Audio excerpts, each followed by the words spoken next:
رمضان في مصر حاجة تانية والسر في التفاصيل.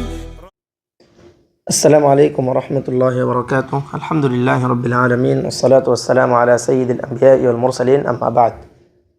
প্রিয় উপস্থিতি, আমরা চতুর্থ সপ্তাহের পঞ্চম পর্বে আপনাদের সামনে উপস্থিত হয়েছি। আজকে আমাদের আলোচনার মূল বিষয় হলো তাফসিরের যে সকল উপকরণের কথা আমরা পূর্বে উল্লেখ করেছিলাম, কোরআনের দ্বারা কোরআনের তাফসির, হাদিসের দ্বারা কোরআনের তাফসির।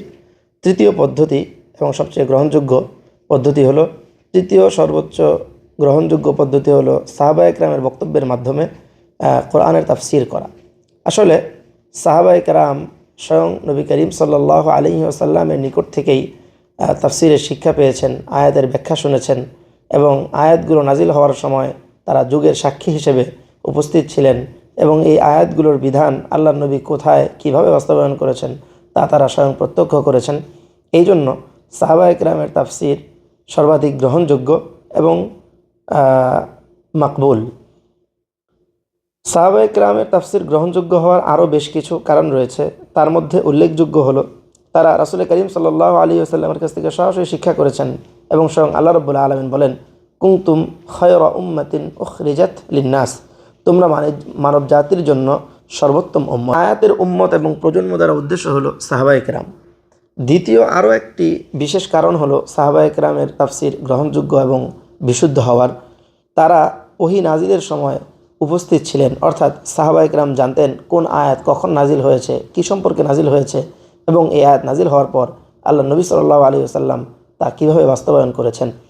আরও একটি কারণ হলো, নবী করিম সাল্লাল্লাহু আলাইহি ওয়াসাল্লাম সাহাবায়ে কেরামের জন্য তারা যেন কোরআনের ইলম আল্লাহ রাব্বুল আলামিন তাদেরকে বিশেষভাবে দান করেন, তারা যেন কোরআনের ইলম অর্জন করতে পারে, দ্বীনের জ্ঞান যেন তারা অর্জন করতে পারে, এই জন্য আল্লাহ নবী তাদের জন্য দোয়া করেছেন।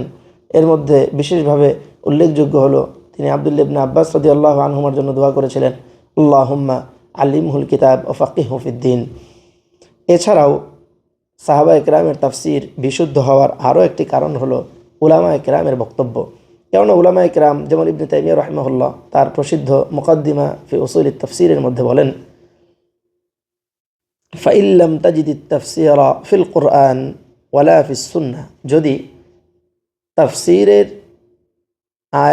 যদি কোরআন কারীমের আয়াতের কোনো আয়াতের তাফসির কোরআনের মধ্যে না পাও, ওয়ালা ফিস সুন্নাহ এবং রাসূল করিম সাল্লাল্লাহু আলাইহি ওয়াসাল্লামের সুন্নাহর মধ্যেও যদি না পাও, ইরজি ফি যালিকা ইলা আকওয়ালিস সাহাবা, তাহলে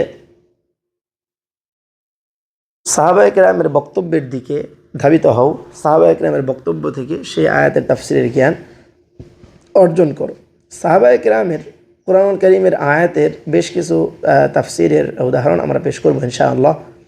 যেমন আব্দুল্লাহ ইবনে আব্বাস রাদিয়াল্লাহু আনহু সূরা বাকারার হাত্তা ইয়াতাবায়্যানা লাকুমুল খাইতুল আবিয়াদু মিনাল খাইতিল আসওয়াদি, সাদা সুতা এবং কালো সুতার যে বর্ণনা এসেছে, সাদা সুতা এবং কালো সুতার এই বর্ণনাকে আব্দুল্লাহ ইবনে আব্বাস রাদিয়াল্লাহু আনহু ব্যাখ্যা করেছেন, আল খাইতুল আবিয়াদু হুয়া বায়াদুন নাহার, যে সাদা সুতা দ্বারা উদ্দেশ্য হলো ভোরের আলো, ওয়াল খাইতুল আসওয়াদু হুয়া সাওয়াদুল লাইল, এবং কালো সুতা দ্বারা উদ্দেশ্য হলো রাতের অন্ধকার। এই তাফসিরটি প্রসিদ্ধ তাফসির গ্রন্থ তাফসিরে তাবারিতে উল্লেখ রয়েছে। সাহাবায়ে কেরামের বক্তব্যের মাধ্যমে কোরআনের তাফসিরের আরও একটি উদাহরণ হলো সূরাতুল কাউসারের মধ্যে আল কাউসার শব্দটির ব্যাখ্যা। আব্দুল্লাহ ইবনে আব্বাস রাদিয়াল্লাহু আনহু বলেন, ইন্না আতাইনাকাল কাউসার, আল কাউসারু হুয়াল খায়রুল কাসীর, যে আল কাউসার মানে হলো প্রচুর কল্যাণ। এছাড়াও আরও একটি ব্যাখ্যা আমরা উল্লেখ করব, আস-সাবউল মাসানি। আস-সাবউল মাসানি যা কোরআন কারীমের একটি আয়াত, ওয়ালাকাদ আতাইনাকা সাবআম মিনাল মাসানি, আর আমি তোমাকে 7টি পুনরাবৃত্ত দান করেছি, অর্থাৎ বারবার পাঠ করা হয়, বারবার পুনরাবৃত্তি করা হয় এমন জিনিস দান করেছি। এই আয়াতটি সূরা হিজরের মধ্যে বর্ণিত হয়েছে। আব্দুল্লাহ ইবনে মাসউদ রাদিয়াল্লাহু আনহু সহ অন্যান্য সাহাবায়ে কেরাম এই আয়াতের তাফসিরে বলেন, যা তাফসিরে ইবনে কাসিরে উল্লেখ রয়েছে, যে সাবউল মাসানি দ্বারা উদ্দেশ্য হলো সূরা ফাতিহা, এমন 7টি আয়াত যা প্রতিবার পুনরাবৃত্তি করা হয় প্রত্যেক নামাজে, ফরজ নফল নির্বিশেষে সকল সালাতের মধ্যে এই সূরা ফাতিহা বা 7টি আয়াত পুনরাবৃত্তি করা হয়।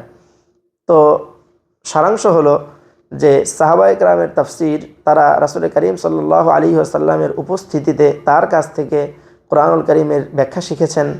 তারা শানে নুজুল সম্পর্কে অবগত ছিলেন, আরবি ভাষায় চূড়ান্ত পর্যায়ের দক্ষ ছিলেন এবং ইজতিহাদেও পারঙ্গম ছিলেন এবং প্রত্যেকটা আয়াতের শানে নুজুল ঘটনা প্রবাহ তারা জানতেন। এই জন্যই সাহাবায়ে কেরামের তাফসির, সাহাবায়ে কেরামের বক্তব্য কোরআনুল কারীমের তাফসিরের ক্ষেত্রে বিশেষভাবে গ্রহণযোগ্য এবং মাকবুল। আল্লাহ রাব্বুল আলামিন আমাদের সকলকেই কোরআনুল কারীমকে সঠিকভাবে সঠিক পন্থায় উপলব্ধি করার তৌফিক দান করুন, আমিন। ওয়া আখিরু দাওয়ানা আলহামদুলিল্লাহি রাব্বিল আলামিন। আসসালামু আলাইকুম ওয়া রাহমাতুল্লাহ। Please like, comment, share and subscribe.